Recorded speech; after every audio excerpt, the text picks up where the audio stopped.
Mesdames et messieurs, bonjour et bienvenue dans le programme francophone hebdomadaire de Africa News and Views.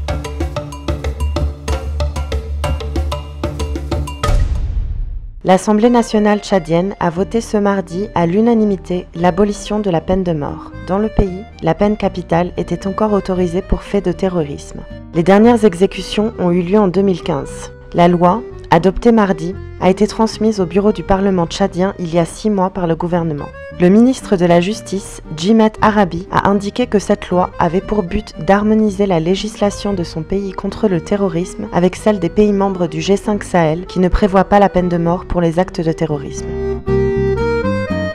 L'Union européenne a accordé mardi 28 avril un financement de 194 millions d'euros aux pays du G5 Sahel pour renforcer leurs forces de sécurité et elle s'est engagée, au cours d'une vidéoconférence, à examiner la demande d'une annulation de la dette africaine. L'effort est porté dans la région dite des 3 frontières entre le Mali, le Niger et le Burkina Faso. Le gouvernement tunisien a livré ce mercredi le détail de son plan de déconfinement graduel et par étapes, à compter du lundi 4 mai et planifié un déconfinement graduel par secteur et par région. Pour trouver un équilibre entre les besoins socio-économiques et la préservation de la santé, le gouvernement a établi un dispositif en 3 temps. La phase 1 du 4 au 24 mai, la phase 2 du 24 mai au 4 juin et la phase 3 du 4 au 14 juin. Protection, prévention et anticipation sont les maîtres mots. Le gouvernement espère une remise en route totale du pays au 14 juin. Les mesures de déconfinement concernent notamment le port du masque obligatoire, la distanciation sociale, les rassemblements interdits et une restriction des déplacements. Pour l'instant, le calendrier des examens nationaux est maintenu.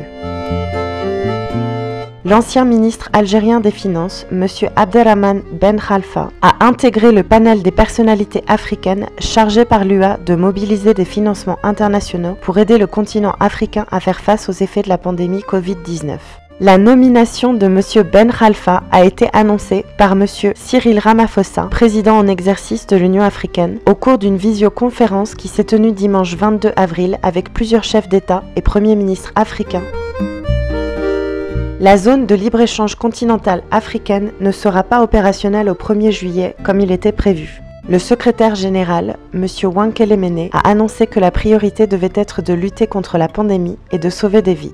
La zone de libre-échange continentale africaine doit devenir la plus grande zone sans barrière commerciale au monde, regroupant 1,3 milliard de consommateurs.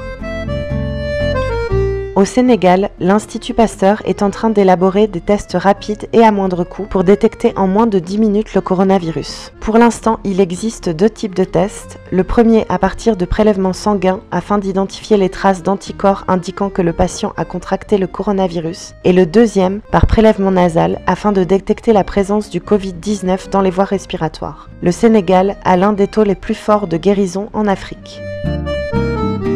Des médecins sud-africains d'un hôpital de Johannesburg présentent un nouveau dispositif de protection contre le coronavirus destiné aux travailleurs de santé.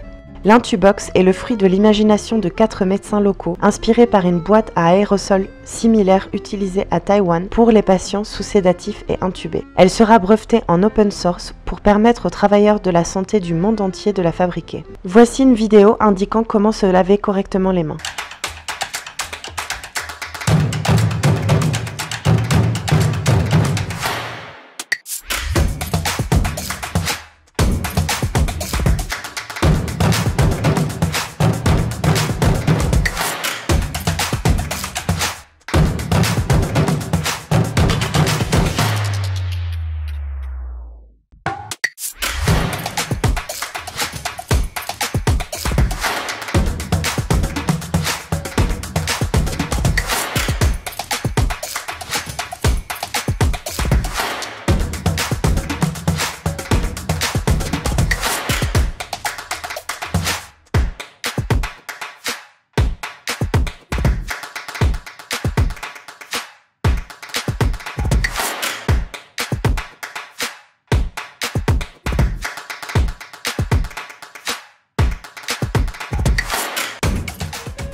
La FIFA va, comme il avait été annoncé il y a 2 semaines, dégager dans les jours à venir quelques 150 millions de dollars pour permettre à ses 211 associations membres d'atténuer le choc de la crise sanitaire qui menace la stabilité de l'empire du football. C'est un soulagement pour les fédérations nationales qui s'inquiètent des conséquences de la pandémie de Covid-19 sur leurs économies.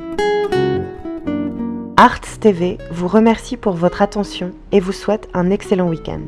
Marianne Coallo, Addis Abeba, Éthiopie.